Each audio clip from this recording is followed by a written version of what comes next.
अब ये बात कैसे ली जाएगी कि सोनम वांगचुक को अमेरिका से भी समर्थन मिल रहा है। अमेरिका के कुछ संगठन भी सोनम वांगचुक का समर्थन कर रहे हैं और उन संगठनों का नाम हिंदूज से है। बहुत सारे लोग इन संगठनों को एंटी नेशनल कह सकते हैं, जॉर्ज सोरोस गैंग कह सकते हैं, विदेश से भारत के खिलाफ साजिश कह सकते हैं। जो भी हो, आज के दौर में इन संगठनों का विदेश से सोनम वांगचुक उनके अनशन को सपोर्ट करना कुछ तो कहता है। और एक पिता का मन क्या कहता है, इस वीडियो में आज मैं आपको ये भी बताने वाली हूँ। दोस्तों, अभिजीत दीपके क्या कह रहे हैं, अभिजीत दीपके कब नाराज हैं, कब वो भावुक हो जाते हैं, कब उन पर हमला हो जाता है, ऐसी तस्वीरें तो हम लगातार देखते रहते हैं।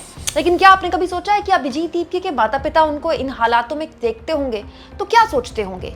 एक पिता का मन अपने बेटे को लेकर फिक्र करता होगा, उस पर गर्व करता होगा, या उसके सिद्धांतों और उसके मूल्यों के साथ टिके रहने की बात कहता होगा? दोस्तों, तमाम बातें इस वीडियो में आपको बताने वाली हूँ। तो लेकिन पहले एक ऐसी खबर जो सुनकर किसी भी हाल में इस प्रोटेस्ट के विरोध करने वाले लोगों को अच्छी नहीं लगेगी। दोस्तों, अमेरिका का हिंदूज फॉर ह्यूमन राइट्स और द आज़ादी प्रोजेक्ट, ये दो संगठन हैं। आज तक के हिसाब से इन दोनों संगठनों ने भारतीय दूतावास के पास महात्मा गांधी की प्रतिमा के सामने जमा होकर प्रदर्शन किया और हिंदूज फॉर ह्यूमन राइट्स प्रधानमंत्री मोदी को एक ओपन लेटर भी लिख चुके हैं, ये कहते हुए कि सरकार प्रदर्शनकारियों से तुरंत बात करे और जवाबदेही तय करने के लिए समय पर प्रक्रिया शुरू करे। अब दोस्तों, अमेरिका में बैठे दो संगठन, जिनमें से एक का नाम हिंदूज फॉर ह्यूमन राइट है, वो पीएम मोदी से ये अपील कर रहे हैं अमेरिका से, तो मुझे उनकी पॉजिटिविटी पर बहुत अच्छा लग रहा है। क्योंकि भारत के लोग, भारत का युवा अपील कर रहा है तो उनको तो सुना नहीं जा रहा है। हाँ, क्योंकि ये विदेश से है खबर, तो खबर तो बनेगी, इस पर सुर्खियां बनेगी। आज तक भी छापा है, मैंने भी आपको दिखाया।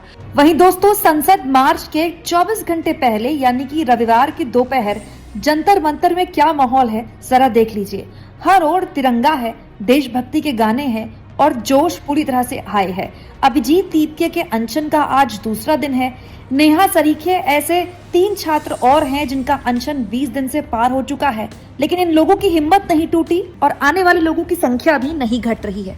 दरअसल ये भीड़ इसलिए भी ज्यादा है क्योंकि बहुत से लोगों को लगता है कि हो सकता है कि सोमवार की सुबह पुलिस यहाँ उन्हें ना आने दे, इसीलिए ये भीड़ शाम तक और बढ़ने का अनुमान है। लेकिन उसके अलावा एक और चीज है जो दिखाई जानी चाहिए। ये सब कुछ जब हो रहा है तो एक पिता का मन क्या कहता है, माँ को किस बात पर फिक्र होती है। दोस्तों, आप जानते हैं अभिजीत दीपके लगातार इस प्रोटेस्ट के अगुआ रहे। अमेरिका में थे तब भी, वापस आए तब भी। सोनम वांगचुक ने बाद में इसको ज्वाइन किया और उसके बाद अब वो हॉस्पिटल में है। हाँ, ये बात सही है कि उनका हॉस्पिटल में होना खुद उनके लिए डिटेंशन जैसा है। सोनम वांगचुक ने खुद भी हॉस्पिटल से जो लेटर लिखा, उसमें लिखा है कि उनको गलत तरीके से, अवैध तरीके से, इलीगल तरीके से डिटेन करके यहाँ पर रखा हुआ है। लेकिन अभिजीत दीपके के पिता को जब ये सब कुछ देखने को मिलता है, अपने बेटे पर स्याही से हमला, उनका रोना, उनको परेशान देखना, 20-22 दिन से ऊपर का वक्त हो गया, खुले आसमान के नीचे अपने लाडले बेटे को देखना, एक पिता कैसा महसूस करते हैं, अपने बेटे के मूल्यों के साथ एक पिता कैसे खड़े रहते हैं। सुनिए अभिजीत दीपके के पिता क्या कह रहे हैं। मैं देखा तो उसमें वो भी कह रहा था कि उसका मुंह दबाया गया और जबरदस्ती सोनम वांगचुक सर को वहां से उठाया गया। तो वो उनका प्रोटेस्ट तो सब पीसफुली चल रहा था और वो सोनम वांगचुक सर कोई मामूली इंसान नहीं है, बड़े साइंटिस्ट है और उसका लोगों पे प्रभाव है।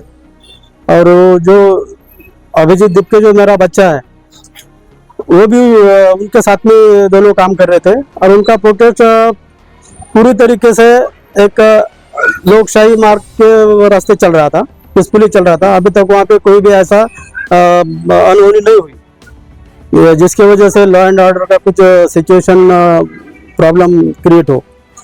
तो ये उठाना मुझे लगता है ये लोकशाही की निंदा है, लोकशाही के ऊपर बहुत बड़ा प्रहार है। ऐसा नहीं होना चाहिए था। इतने दिन से बैठे थे, ठीक है, मिनिस्टर उसको थोड़ी शर्म आती होगी कि मैं छोटे छोटे बच्चे के साथ में क्या बात करूं, तो कोई तो भी उनके लेवल का उनका सेक्रेटरी भेजना था और उनका जो कहना है उनसे वो बात करना चाहिए था। अनशन पे बैठ रहे उनका जो मांग कर रहे थे कि वो रेजिग्नेशन दे करके, तो बातचीत अगर करते तो वो प्रॉब्लम सॉल्व होता था। तो उन्होंने वो सब जो लोकशाही में जो भी चलता है बातचीत के जरिए सब कुछ प्रॉब्लम छूट जाते हैं, तो उन्होंने वो मार्ग छोड़ के एक गुंडागर्दी का, हुक्मशाही का मार्ग उन्होंने अपनाया और उसकी वजह से उसको वहां से उठा लिया। हाँ वो बैठा है वहाँ पे, अनशन पे बैठा है। ना बच्चे, मुझे अकेला ही बच्चा है, मुझे उसकी बहुत चिंता हो रही है। वो ज्यादा टाइम भूखा नहीं रह सकता, वो उसको माइग्रेन का प्रॉब्लम है, चक्कर आ जाती है। तो अभी वो अनशन पे बैठ रहा है, तो मुझे बहुत चिंता हो रही है कि अभी क्या होगा आगे चल के। ये सरकार लोकशाही पे उनका विश्वास नहीं है। हाँ, वो तानाशाह के जैसा रवैया है उनका, और ये अभी तक यही चला रहे 2014 से लेके। उनका विश्वास लोकशाही पे नहीं है। उनका एक भी मंत्री ऐसा किसी के सामने कहीं अभी तक किसी ने कॉन्फ्रेंस नहीं लिया, जो डेवलपमेंट है वो नहीं बताया, कुछ भी नहीं है। यह सब उनकी मोनोपोली चालू है। और ये लोकशाही को नहीं मानने वाले लोग आए, जो भी सत्ता में बैठे वो लोकशाही को मानते नहीं है। उनको लोकशाही पसंद नहीं है, उनको तानाशाही पसंद है। इसके लिए उनका अड़ल रवैया चालू। तो हो सकता है वो झूठ क्यों बोलेगा, वो झूठ क्यों बोलेगा। उसके साथ जो भी बदतमीजी की है पुलिस, और उसमें पुलिस का क्या है, उनको जैसा ऑर्डर आया ऊपर से, जैसा ऑर्डर आया उन्होंने वैसा किया। पुलिस खुद होके कुछ भी नहीं करती है। अभी मैं भी प्रशासन में रहने वाला हूँ, ऊपर का ऑर्डर फॉलो करना पड़ता है। तो जैसा उनको आदेश आया होगा वैसा उन्होंने बर्ताव किया उसके साथ में। हाँ, मैं जाने वाला हूँ जंतर मंतर पे, और उसके साथ में मैं भी बैठने वाला हूँ। नहीं, मैसेज के तुम अभी पूछ रहे कि युवाओं के लिए कुछ मैसेज, अभिजीत के लिए कुछ मैसेज। मेरी मैसेज तो नहीं, मेरा तो ये रिक्वेस्ट रहेगा सब भारत के जो भी बच्चे, उनके माँ बहनें, कि वो खुद के लिए कुछ भी नहीं कर रहा है, उसको खुद के लिए कुछ करने की जरूरत भी नहीं है।